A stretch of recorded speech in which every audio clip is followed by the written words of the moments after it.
औज़ुबिल्लाहिमिनश्शैतानिर्रजीम बिस्मिल्लाहिर्रहमानिर्रहीम। अस्सलामु अलैकुम स्टूडेंट्स, मैं हूं सैयद ताहिर और आप देख रहे हैं मेरा यूट्यूब चैनल। सबसे पहले तो कहना था कि नए आने वाले व्यूअर्स चैनल को सब्सक्राइब कर लें और साथ ही बेल आइकन का बटन भी प्रेस कर लें। स्टूडेंट्स, आपको पता है पार्ट्स ऑफ स्पीच में हम पहले नाउन का और प्रोनाउन का चैप्टर अल्हम्दुलिल्लाह हम कंप्लीट कर चुके हैं। आज हम चैप्टर नंबर 3 शुरू करेंगे, the articles. The words a, n and the are generally called articles। यानी अगर इंग्लिश में आपसे कोई पूछे कि आर्टिकल्स इंग्लिश ग्रामर में किसे कहते हैं, तो आपने याद रखना है 3 अल्फाज हैं जिनको आर्टिकल कहते हैं, ए, एन और दी। ये तीनों को क्या कहते हैं? आर्टिकल्स। आगे स्टूडेंट्स इनकी कैटेगरीज हैं। A an is the indefinite article and the is definite article. A और एन को कहा जाता है इनडेफिनेट आर्टिकल और दी को कौन सा आर्टिकल कहा जाता है? Definite article. The definite article is invariable. Invariable का मतलब आपको जब पता है स्टूडेंट्स, वेरिएबल का मतलब होता है चेंजेबल, जो तब्दील हो सके। तो इनवेरिएबल का मतलब फिर क्या हुआ? दैट इज नॉट चेंजेबल, जो चेंज ना हो सके। For gender and number the indefinite article is invariable for gender. It is not used with plural nouns. A is used before a word beginning with a consonant sounds। याद रखें, A उन अल्फाज से पहले लगता है जो consonant sound से शुरू होते हैं, और N before a word beginning with a vowel sounds। और N हम किन अल्फाज से पहले लगाते हैं? जो vowel sound से शुरू होते हैं। For example, a day, a boy, a train, an apple, an open book, an angry child, an hour, N honest man. अब स्टूडेंट्स आप हैरान हो रहे होंगे कि आखिरी जो 2 अल्फाज हैं, an hour, an honest man. याद रखें, इस एच को कहा जाता है साइलेंट एच। ये अल्फाज किन से शुरू हो रहे हैं? साइलेंट एच से। तो याद रखें, जो साइलेंट एच से शुरू होते हैं अल्फाज, उनसे पहले भी हम एन लगाते हैं। लिहाजा an hour, H O U R, an hour silent H से शुरू हो रहा है। एन ऑनेस्ट मैन एच से शुरू हो रहा है, साइलेंट एच से शुरू हो रहा है, तो एन लगेगा। इसी तरह एन ऑनरेबल पर्सन, ये भी साइलेंट एच से शुरू हो रहा है, लिहाजा एन लगेगा। We say European university a useful book a one eyed man because the first sound in each of these word is not a vowel sound but a consonant sound. यहाँ पे हमने ए क्यों लगाया है कि यहाँ पे इनकी जो साउंड है वो है कॉन्सोनेंट साउंड है, वाउल साउंड नहीं है, इसलिए इन अल्फाज से पहले ए लगा है। स्टूडेंट्स, अब पहले हम एग्जामिनेशन पॉइंट ऑफ व्यू से इंग्लिश में डेफिनेशंस करेंगे। उसके बाद जब तमाम डेफिनेशन हम इंग्लिश में कर लेंगे और साथ उर्दू में ट्रांसलेशन भी, उसके बाद हम करेक्शन ऑफ एरर्स के पॉइंट ऑफ व्यू से जो कंपटीशन के एग्ज़ाम्स में या डिग्री क्लासेस में करेक्शन ऑफ एरर्स का 10 मार्क्स का क्वेश्चन आता है, फिर हम वो करेंगे इंशाल्लाह। तो write the definition of the article. The articles are the words which generalize. Generalize का मीनिंग मैंने लिखा है अमूमियत पैदा करते हैं। अमूमियत से पैदा करते से क्या मुराद है? यानी आम मानी देते हैं, आम मीनिंग्स देते हैं। किसको? नाउन को। आर स्पेशलाइज ए नाउन, या किसी नाउन को ख़ास मीनिंग्स देते हैं, या आम मीनिंग्स देते हैं या मखसूस मीनिंग्स देते हैं किसी नाउन को। The article properly speaking is not a distinct part of speech। Distinct का मतलब है अलग, ये कोई अलग से पार्ट ऑफ स्पीच नहीं है। It is merely an adjective, ये एक सिफ्त है। आपको पता है एडजेक्टिव का इंशाल्लाह नेक्स्ट बाकायदा एक चैप्टर है पार्ट्स ऑफ स्पीच का, जो हम डिटेल से करेंगे। However the demonstrative adjectives a and the are usually called articles. For example, a cat is running in the street.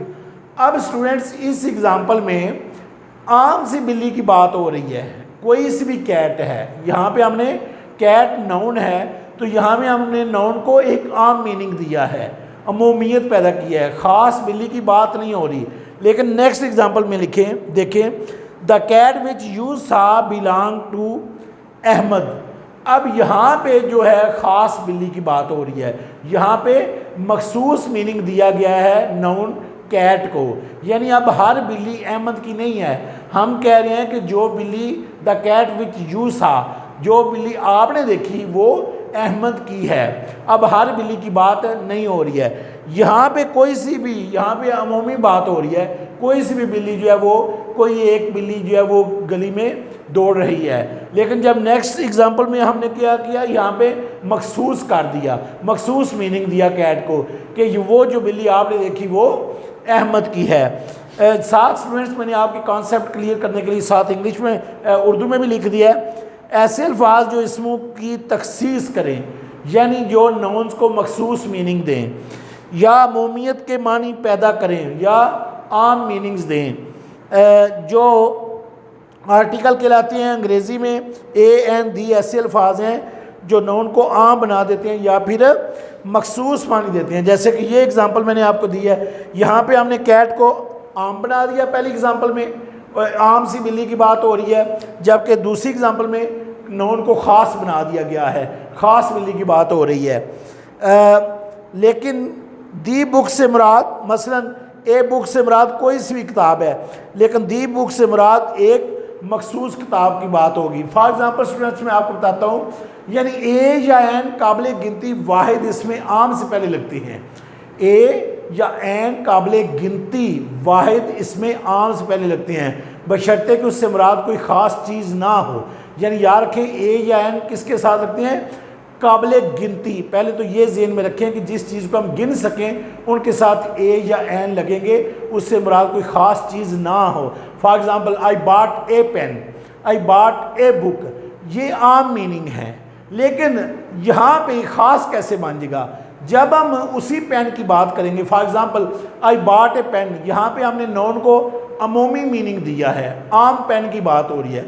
लेकिन जब हम कहेंगे the pen which I bought has 2 colours, तो स्टूडेंट्स याद रखें यहाँ पे हमने नाउन को मखसूस बना दिया है, उस पेन को मखसूस बना दिया है। हर पेन की अब यहाँ पे बात नहीं हो रही।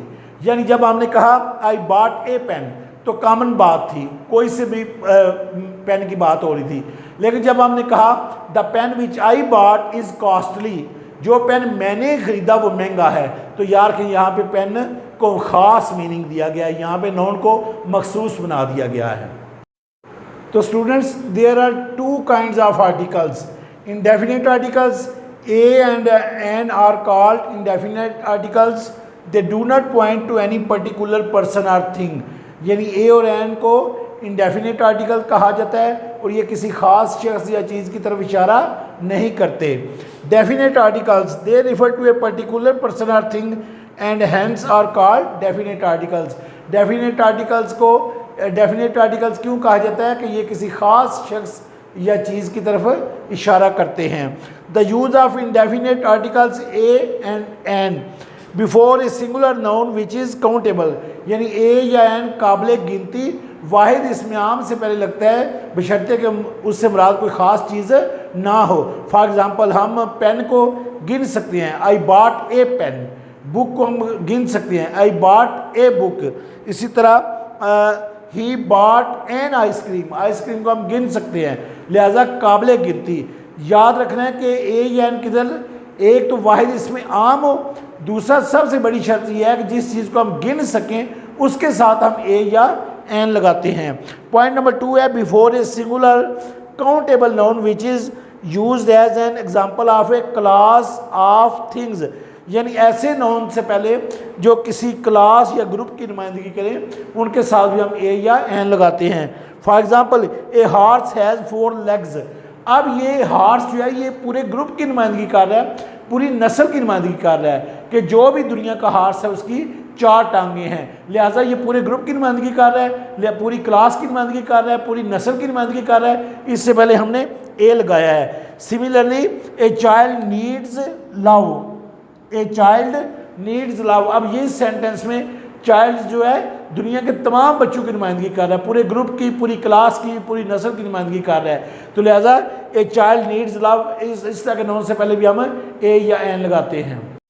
स्टूडेंट्स अगर वाहिद इसमें आम से पहले कोई सिफ्त लगी हो तो सिफ्त से पहले भी ए या एन लगेगा। For example a good news, a good boy, N honest man, किसी शख्स का ओहदा या डिग्री ज़ाहिर करने के लिए भी उससे पहले ए या एन लगता है। For example, he is a B A, he is an M A, he is an S D O. किसी कॉमन नाउन, मटेरियल नाउन या एब्स्ट्रैक्ट नाउन को ख़ास बनाने के लिए उससे पहले दी लगता है। स्टूडेंट्स याद रखें, जब हमने कहा आई बॉट ए पेन, तो ये कॉमन नाउन था, कोई सा भी ये पेन हो सकता है, लेकिन इसको हमने ख़ास कैसे बना दिया जब हमने कहा the pen I bought is very costly, फिर ये पेन मखसूस हो गया है। याद रखें, पहले ये कॉमन नाउन था, अब हमने इसको यहाँ पे मखसूस कर दिया है, ख़ास बना दिया है। या the pen which I bought has 2 colours, यहाँ पे भी हमने इसको मखसूस कर दिया। इसी तरह I can not sorry the gold of Swat is pure. वैसे स्टूडेंट्स याद रखें कि दांतों के साथ कोई आर्टिकल नहीं लगता किसी भी। अगर हम यानी कहें ना the gold is a metal, ये इनकरेक्ट सेंटेंस है। The iron is a useful metal, ये इनकरेक्ट सेंटेंस है, क्योंकि दांतों के साथ कोई आर्टिकल नहीं लगता। लेकिन जब किसी ख़ास इलाके की दांत की हम खूबी या खामी बताएंगे तो याद रखें फिर हम यहाँ पे आर्टिकल लगाएंगे, तो यहाँ पे भाई ये मखसूस हो जाएगा। The gold of Swat is pure, दुरुस्त है। या the gold of Swat is not pure, the gold कहेंगे। The gold of Saudi Arabia is pure, लेकिन जब हम कहेंगे द गोल्ड इज़ मेटल तो ये इनकरेक्ट है। लेकिन हम जब किसी ख़ास इलाके की दांत की खूबी या खामी बताएंगे तो फिर इसके साथ हम दी लगाएंगे। नेक्स्ट है, वैसे आपको पता है कि जो एब्स्ट्रैक्ट नाउन्स हैं उनके साथ हम कोई आर्टिकल नहीं लगाते। फॉर एग्ज़ाम्पल, अगर हम कहें the honesty is the best policy, तो याद रखें ये इनकरेक्ट सेंटेंस है। लेकिन जब हम किसी एब्स्ट्रैक्ट नाउन को ख़ास बनाना हो तो फिर हम दी लगा सकते हैं। फॉर एग्ज़ाम्पल, ये नोट करें example number 3, I can not doubt the honesty of those 3 brothers. मैं उन 3 भाइयों की ईमानदारी पर शक नहीं कर सकता। तो यहाँ पे याद रखें हमने एब्स्ट्रैक्ट नाउन को ख़ास बनाया है, इसलिए इसके साथ हमने दी लगाया है। अदरवाइज़ हम एब्स्ट्रैक्ट नाउन के साथ कोई आर्टिकल नहीं लगाते। स्टूडेंट्स, नेक्स्ट पॉइंट है, दरियाओं समुद्रों के साथ नामों के साथ हम दी लगाते हैं। The Indus, the Ravi. पहाड़ों के साथ हम दी लगाते हैं, दी हिमालया। नेक्स्ट, मुक़द्दस और मशहूर किताबों के नाम के साथ हम हमेशा दी लगाते हैं, the holy Quran, the Bible. Next है सिमतों के साथ, डायरेक्शंस के साथ, the east, the west, the north, the south. Next है मौसमों के साथ, the spring season, the rainy season, the winter. Next है अजराम फल्की के साथ, the sun, the moon, the stars, the planet. अखबारात के साथ, the Pakistan Times, the news, the Jang. Next है खिताबात और कौमों के नाम से पहले। याद रखें कि कौमों के नाम के पहले से भी हम मसलन दी मुस्लिम्स, दी हिंदूज़, ये हमने द ब्रिटिश, कौमों के नाम से पहले भी हम हमेशा दी लगाते हैं। स्टूडेंट्स, अब ये लेक्चर ख़त्म करने से पहले मैं आपको बड़ा एक इंटरेस्टिंग पॉइंट बता दूं कि बेशुमार हमारे स्टूडेंट्स कंफ्यूज होते हैं स्टूडेंट्स के दा कहाँ पे प्रोनाउंस करना है और दी कहाँ पे प्रोनाउंस करना है। जहाँ पे दिल करता है हम दा कह देते हैं और जहाँ पे हमारा दिल करता है हम दी कह देते हैं, हमें रूल्स का नहीं पता। तो ये बड़ा इंटरेस्टिंग पॉइंट मैं आपको बताने लगा हूँ। याद रखें, दी हैज़ 3 प्रोनाउंसिएशंस। स्टूडेंट्स, हमेशा आपने याद रखना है, the has 3 pronunciations. For example, number 1, it will be pronounced as the when it is followed by a consonant sound। जब consonant sound से पहले लगेगा तो हम इसको द प्रोनाउंस करेंगे। For example, the boy, the cat, क्योंकि consonant sound से पहले हम इसे कहेंगे द यूनिवर्सिटी, द कहना, दी नहीं कहना। consonant sound से पहले क्या कहेंगे, दी नहीं कहना।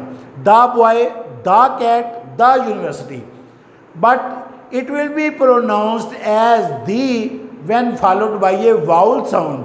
जब वावल साउंड से पहले हम इसको दी कहेंगे हमेशा। ये बड़ा इंटरेस्टिंग पॉइंट मैं आपको स्टूडेंट्स बता रहा हूँ कि वावल साउंड से पहले आपने दी प्रोनाउंस करना है, दी एप्पल, दी ईयर, EAR, ईयर कान वाला, दी ईयर। वावल से पहले दी कहना है, कॉन्सोनेंट साउंड से पहले आपने दा कहना है। It will be pronounced the specially when emphasised. Students जब थोड़ा सा जोर दे के कहना है, जोर दिया गया हो, स्ट्रेस हो, तो यार कि आपने थोड़ा सा लंबा करके कहना है the. For example, I was told you were mister Aslam. मुझे बताया गया कि आप मिस्टर असलम हो। Are you the mister Aslam? Students please note करें, it will be pronounced as the. This is the third category. When emphasized, when specially emphasized, जब जोर दे के कहना है तो आपने इसको थोड़ा सा लंबा प्रोनाउंस करना है, the. I was told you were mister Aslam. Are you the mister Aslam? ये उम्मीद है हमेशा सारी ज़िंदगी आपने स्पोकन इंग्लिश में याद रखना है कि दा हमने कब कहना है, दी कब कहना है, और दी लंबा करके कब कहना है, स्ट्रेस के साथ, ज़ोर के साथ। तो हमेशा उम्मीद है आज का लेक्चर आपने एंजॉय किया होगा। अपना बहुत ज़्यादा ख्याल रखिएगा। अल्लाह हाफिज़।